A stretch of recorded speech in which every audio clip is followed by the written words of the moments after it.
Le 29 octobre dernier sur le plateau C'est Médiatique, Jean-Jacques Bourdin a sorti la sulfateuse pour dire tout le mal qu'il pensait de BFM TV depuis l'arrivée de Marc-Olivier Fogiel, l'actuel directeur général de la célèbre chaîne d'information en continu.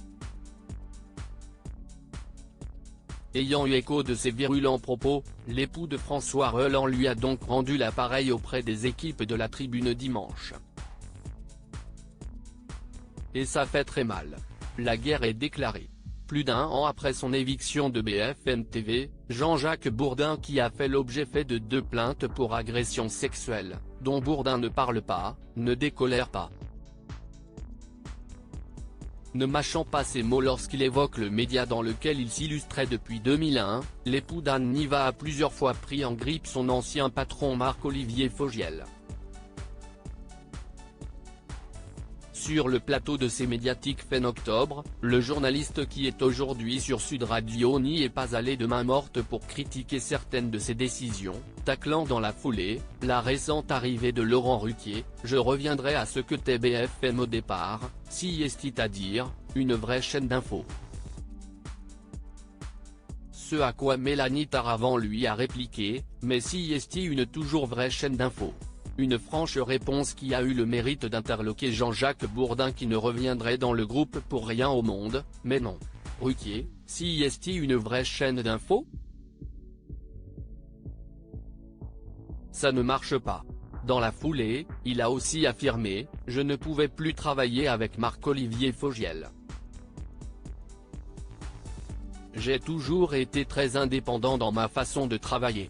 Personne n'est jamais venu s'insérer dans mon travail. Et je n'ai jamais accepté cela. Quelle que soit la radio, la télévision. » Altis Media réplique avec un communiqué au lendemain de son passage. Altis Media avait violemment répliqué en précisant dans un communiqué avoir décidé de cesser toute collaboration en 2022 avec lui à la suite d'une enquête interne approfondie. Notamment l'audition de plus de 35 personnes, anciens et actuels salariés, anciens dirigeants et partenaires de l'entreprise. Tout en soulignant que les dénigrements successifs de M. Jean-Jacques Bourdin envers Altis Media, BFM TV, RMC, ses salariés et dirigeants, feront l'objet des poursuites judiciaires adaptées. Ces sorties chocs ont ainsi motivé le directeur général de BFM TV à répliquer à son tour dans les colonnes de la Tribune dimanche. Il réécrit totalement l'histoire. La réalité est moins glorieuse pour lui, a répliqué l'époux de François Reland. Il a été viré de BFM TV suite à une plainte pour agression sexuelle, et un audit interne au cours duquel 35 personnes ont témoigné.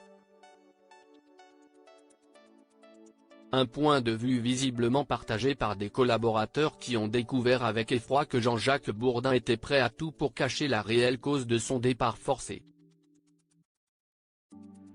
Pour rappel, en janvier 2022, Jean-Jacques avait été écarté de l'antenne en raison de l'ouverture d'une enquête pour agression sexuelle, classée pour prescription.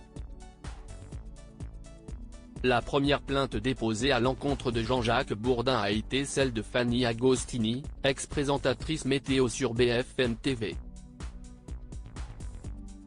Les faits se seraient déroulés en Corse en 2013. Quant à la seconde plainte, elle a été orchestrée par une autre femme pour des faits d'agression sexuelle, harcèlement et exhibition sexuelle survenus il y a plus de 30 ans. De son côté, le heureux papa de 3 enfants a toujours fermement contesté les dires de ses accusatrices. Le groupe Altis Media, propriétaire de BFM TV, a décidé de l'attaquer en justice à la suite de ses déclarations, car il avait signé en partant une clause de non-dénigrement, en contrepartie d'une somme d'argent.